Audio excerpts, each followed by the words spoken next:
JMB সংশ্লিষ্টতার অভিযোগ এনে পুলিশের সাজানো মামলায় গত ৬ বছর ধরে বিনা বিচারে নরসিংদী কারাগারে বন্দী আছেন মানারাত ইন্টারন্যাশনাল ইউনিভার্সিটির ফার্মেসি বিভাগের দুই ছাত্রী। ২০১৮ সালে মেস থেকে উঠিয়ে নরসিংদীর নীলুফার ভিলায় নিয়ে জঙ্গি নাটক মঞ্চস্থ করে counter terrorism and transnational crime unit CTTC. ওই দুই ছাত্রীর মধ্যে খাদিজা পারভিন ওরফে মেঘনা অনার্স ফাইনাল ইয়ারের শিক্ষার্থী, থাকতেন বিশ্ববিদ্যালয়ের পাশেই একটি মেসে। অপরজন ইশরাত জাহান ওরফে মৌসুমী ওরফে মৌ, থাকতেন পরিবারের সঙ্গে মিরপুরের একটি ভাড়া বাসায়। মানারাতের দুই ছাত্রী বিনা বিচারে ৬ বছর ধরে জেলে, এই শিরোনামে গত ২৯ ডিসেম্বর আমার দেশে প্রকাশিত হয় একটি অনুসন্ধানী প্রতিবেদন। সেই প্রতিবেদন সম্পর্কে বিস্তারিত জানতে আপনাদের সাথে যুক্ত আছি আমি আরমান মুজাহিদ। চলুন বিস্তারিত জেনে নেওয়া যাক। ভুক্তভোগী ওই দুই ছাত্রীর স্বজনদের কাছ থেকে জানা গেছে, সিটিটিসির লোকজন প্রথমে মেস থেকে মেঘনাকে তুলে নেয়, পরে তাকে দিয়ে মৌকে ডেকে নিয়ে নরসিংদীর নীলুফার ভিলায় নিয়ে সাজায় জঙ্গি নাটক। বিশ্ববিদ্যালয়ের শিক্ষকদের মতে ওই দুই ছাত্রীকে তথাকথিত ইসলামী জঙ্গি সাজানো হয়।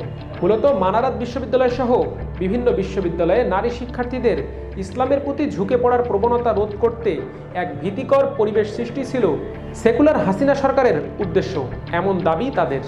আমার দেশের অনুসন্ধানে নরসিংদীর সেই জঙ্গি নাটকের কারিগর হিসেবে সিটিটিসির সাবেক দুই প্রধান পলাতক পুলিশ কর্মকর্তা মনিরুল ইসলাম ও মোহাম্মদ আসাদুজ্জামানের নাম উঠে এসেছে। জুলাই অভ্যুত্থানে শেখ হাসিনা পালিয়ে যাওয়ার সঙ্গে সঙ্গে মনিরুল ও আসাদুজ্জামান গা ঢাকা দেন। ধারণা করা হচ্ছে প্রাথমিকভাবে তারা ভারতে পালিয়ে গেছেন, যদিও তাদের পরবর্তী গন্তব্য সম্পর্কে কোনো তথ্য মেলেনি। বাধ্যতামূলক অবসরে পাঠানো এই দুই পুলিশ কর্মকর্তার বিরুদ্ধে অতীতে তথাকথিত জঙ্গি নাটকের নামে অনেক নিরীহ তরুণকে নির্মমভাবে হত্যার অকট্য প্রমাণ রয়েছে। এছাড়াও জুলাই গণহত্যায় জড়িত থাকার প্রমাণও রয়েছে কুখ্যাত এই দুই পুলিশ কর্মকর্তার বিরুদ্ধে। শেখ হাসিনার আমলে জঙ্গি বিরোধী অভিযানের নাটক সাজাতে সাধারণত জনমানবহীন এলাকা, মফস্বল শহর বা কোনো নির্জন গ্রামকেই বেছে নিতেন এই দুই পুলিশ কর্মকর্তা। জানা গেছে তাদের পেছনের কুশীলব হিসেবে খোদ পলাতক প্রধানমন্ত্রী শেখ হাসিনার সরাসরি নির্দেশনা ছিল। মানারাত বিশ্ববিদ্যালয়ের এই দুই ছাত্রী মনিরুল ইসলাম ও আসাদুজ্জামানের সেই নীল নকশার বলি হয়েছেন বলে জানিয়েছেন ভুক্তভোগীর স্বজনরা। খাদিজা পারভিন ওরফে মেঘনা শেরপুর জেলার ঝিনাইগাতি থানার পশ্চিম বেলতৈলা গ্রামের খোরশেদ আলমের মেয়ে। তিনি বিবাহিত, তার স্বামী রাকিবুল হাসান। লেখাপড়ার কারণে মেঘনা মানারাত ইন্টারন্যাশনাল ইউনিভার্সিটির সামনে আশুলিয়ার খাগান এলাকায় একটি মেসে থাকতেন। মেঘনা ও তার বান্ধবী মৌকে আসলেই মাধবদী পৌর এলাকার ছোট গদায়েরচর মহল্লার হাজী আফজাল হোসেনের 7তলা বাড়িতে জঙ্গি আস্তানা গড়েছিলেন। যদি সেখানে আস্তানাই থাকবে, তাহলে কতদিন ধরে সেই আস্তানায় ছিলেন তারা? এমন প্রশ্নের জবাব পেতে মেঘনার বাবা খোরশেদ আলমের সঙ্গে যোগাযোগ করলে তিনি সেদিনের ঘটনা বর্ণনা করেন। পরীক্ষা শেষ হওয়ার পর মেঘনা তার বাবাকে ফোন করে বাড়ি যাওয়ার জন্য 1000 টাকা পাঠাতে বলেন। সেদিন বেলা 3টায় মেয়েকে টাকা পাঠান খোরশেদ আলম। মেঘনা 3:14 টাকা তোলে, তবে এরপর তিনি আর ফোনে পাননি মেয়েকে। পরে সেই মেসে যোগাযোগ করলে তারা জানায় বিকেলে বাজারে গিয়ে আর ফেরেনি মেঘনা।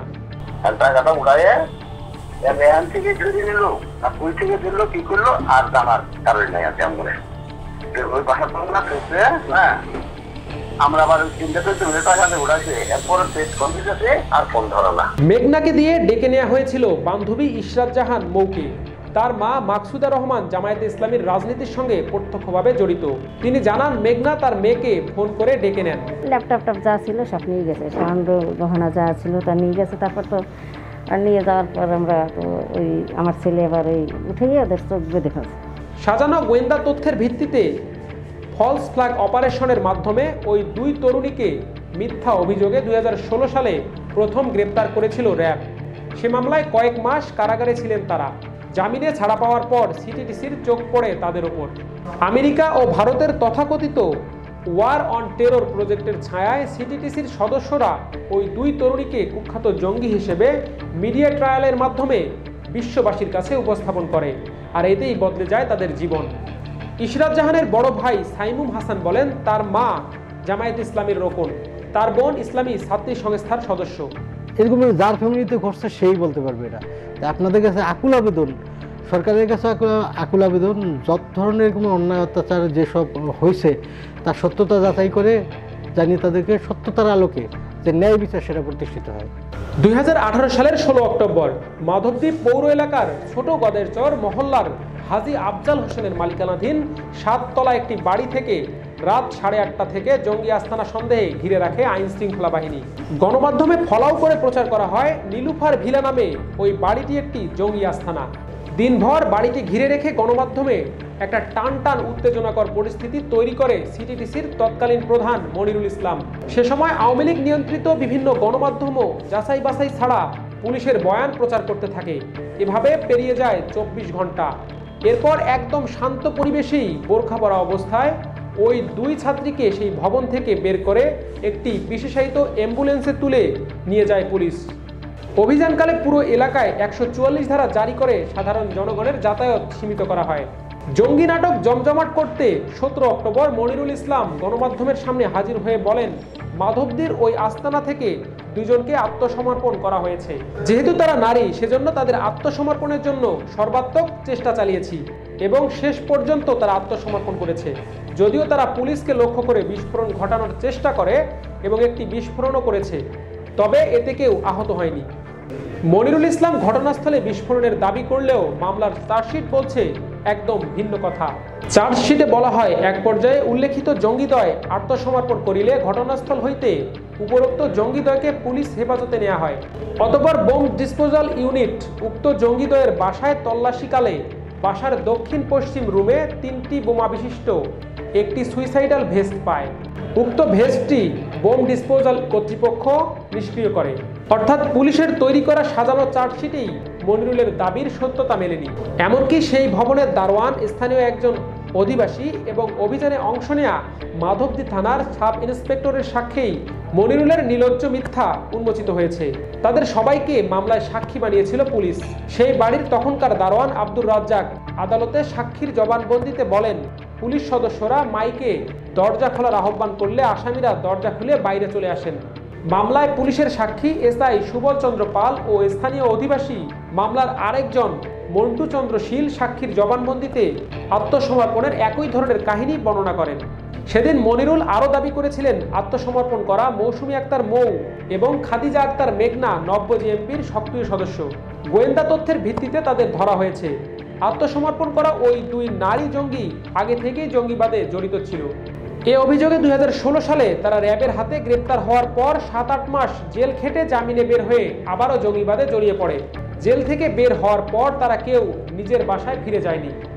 মনিরুলের এমন দাবির বিষয়টি নাকচ করে ওই 2 তরুণীর স্বজনরা।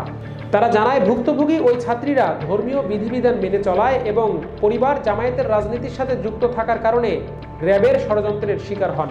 পরবর্তীতে জামিনের পর সিটিটিসি এই বিষয়টি তাদের নিজেদের স্বার্থে ব্যবহার করে নতুন করে জঙ্গির নাটক সাজায়।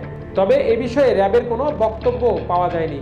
পুলিশের দাবি, সে আস্তানায় একটি কফি কালারের ব্যাকপ্যাকের 5 টুকরো উদ্ধার করা হয়। এছাড়া সুইসাইড ভেস্টের 3 টুকরো জব্দের দাবিও করেছিল পুলিশ। পাশাপাশি বেগুনি রঙের কাপড়ের অংশ যা দিয়ে পেঁচানো ছিল সুইসাইডাল ভেস্ট, এসব নিষ্ক্রিয় করার পর ওই কাপড় পুড়ে যায়। ঘরে 5টি ছোট ছোট টাইলসের টুকরোও জব্দ করে। বোমা নিষ্ক্রিয় করার পর নাকি রুমে টাইলস ভেঙে যায়। এছাড়া ওই কক্ষ থেকে হিসনুল মুসলিম, দৈনিক জিকর ও দোয়ার ভান্ডার নামে একটি বই এবং কোরআনের তর্জমা উদ্ধার করে তাদের ভয়ঙ্কর জঙ্গি হিসেবে উপস্থাপন করে পুলিশ। চার্জশিটে সুইসাইডাল ভেস্ট জব্দের কথা বলা হলেও আদালতে তা দেখাতে পারেনি বলে আমার দেশকে টেলিফোনে জানিয়েছেন ইশরাত জাহান মৌয়ের আইনজীবী লোকমান হোসেন। ওই দিনের জঙ্গি নাটক শেষে বেশ কয়েকজন সাধারণ নাগরিককে সাক্ষী হিসেবে দেখিয়েছিল পুলিশ। সে বিষয়ে এই আইনজীবী বলেন, বেশিরভাগ সাক্ষীর সাক্ষ্য শেষ। সাধারণ সাক্ষীরা আদালতে বলেছে তারা সেদিন পুলিশ সিটিটিসির ফোর্সের সাথে ঘটনাস্থলে গিয়েছিল। অভিযানকালে 144 ধারা জারি করে সাধারণ জনগণের সমাগমে বিধিনিষেধ আরোপ করা হলেও এসব রহস্যজনক সাক্ষী ঠিকই ফোর্সের সাথে সেখানে গিয়েছিলেন এবং পুলিশের কথা অনুযায়ী জব্দ তালিকায় স্বাক্ষর করেছিলেন বলেও তাদের জবানবন্দিতে উঠে এসেছে। মামলার অন্যতম সাক্ষী করা হয়েছিল মাধবদী থানার এসআই মোহাম্মদ জাহাঙ্গীর হোসেনকে। গত 11 ডিসেম্বর টেলিফোনে জানান তিনি এখন টাঙ্গাইলের শফিপুরে বদলি হয়েছেন। তার কাছে নীলুফার ভিলার ঘটনার কথা জানতে চাইলে তিনি কিছুক্ষণ চুপ থাকেন, এরপর বলেন আমার মনে নেই। আবার প্রশ্ন করা হলে তিনি বলেন ফোর্সের সাথে হয়তো গিয়েছিলাম। অভ্যুত্থান চলাকালে গত ১৯ জুলাই নরসিংদী কারাগারে হামলার ঘটনা ঘটে। এতে কারাগারে ভয়াবহ বিশৃঙ্খলা সৃষ্টি হয়। এমন পরিস্থিতিতে মেঘনা ও মৌসহ অনেক নারী হাজতিকে নিরাপত্তার কারণে বের করে দিয়েছিলেন জেল সুপার। এমনকি এসব নারী হাজতির স্বজনদের কাছে টেলিফোনও করা হয়েছিল কারা কর্তৃপক্ষের পক্ষ থেকে। পরিস্থিতি স্বাভাবিক হলে পুনরায় তারা নিজেরাই প্রশাসনের কাছে আত্মসমর্পণ করেন। অথচ আত্মসমর্পণের পর গণমাধ্যমের সামনে সেই ছাত্রীদের হাজির করে তখনকার সিটিটিসির প্রধান আসাদুজ্জামান বলেছিলেন, 9 জন জঙ্গির মধ্যে এই 2 জন ছিল আমাদের তথ্যমতে সবচেয়ে বেশি ভয়ঙ্কর। তারা যেভাবে অস্ত্রাগার ভেঙে অস্ত্র লুট করেছে, ঠিক তেমনিভাবে জঙ্গিদের সেলে গিয়ে জঙ্গিদের তালা ভেঙে তাদের বের করে এনেছে। এর পেছনের শক্তিকেও শনাক্তের প্রচেষ্টায় আমরা আছি। সিটিটিসির আসাদুজ্জামানের এমন দাবি খণ্ডন করে ভুক্তভোগীর পরিবার। তারা বলেন, পুলিশ তাদের ও তাদের সন্তানদেরকে ভয় দেখিয়ে বলতে বাধ্য করে যে তারা জেল ভেঙে পালিয়েছে। 2 পরিবারের দাবি, আসাদুজ্জামান ও মনিরুলের সাথে সাবেক ডিবি প্রধান হারুনও জড়িত। তারা এসব করে কোটি টাকা কামিয়েছে।